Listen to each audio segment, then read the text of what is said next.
আসলে তো আমরা নদীর পাড়ের লোক, যখন নদীর কাছে ভিডিও বানাই লোকে দেখে ওরা খুব পছন্দ করে, আর বলে যদি আমরা নদীর কাছে থাকতাম, আমরা নদীর পাশে ভিডিও বানাইতাম, লঞ্চে উঠতাম, নদীর কাছে ভিডিও বানাইতাম, খুব ভালো লাগে। তখন আমরাও ভাবি যদি এরকম বাগান পেতাম, বাগানের মাঝে ঘুরে ঘুরে ভিডিও করতাম, ভিডিওটা খুব সুন্দর হতো, হয়তো ভিডিও লোকে পছন্দ করতো। আমরাও ভাবি, ঠিক ভেবে আজকে এখানে চলে আসলাম। তাই ভাবলাম বাগানে একটা ভিডিও করে নেই, একটা পছন্দনীয় জায়গা চাপাতি বাগান। এদিকে দেখেন খুব সুন্দর লাগছে আমার কাছে, আপনাদের কাছে কিরকম লাগছে জানি না, ওই গল্প দেখাও। আমার কাছে কিন্তু খুব সুন্দর লাগে চাপাতি বাগানটা, আশা করি আপনাদের কাছেও ভালো লাগবে। আসল দিকে জানেন, দূরের বস্তু সবাই পছন্দ করে। যেরকম পাহাড় আমরা যখন দূরে থেকে দেখি খুব ভালো লাগে, প্রকৃতিতে দূরের জিনিসগুলো খুব মজা হয়। যখন চলে আসবেন তখন অত মজাটা থাকে না।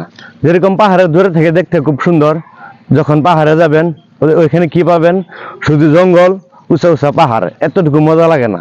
ঠিক তেমনি যে কোনো বস্তু দূরে থেকে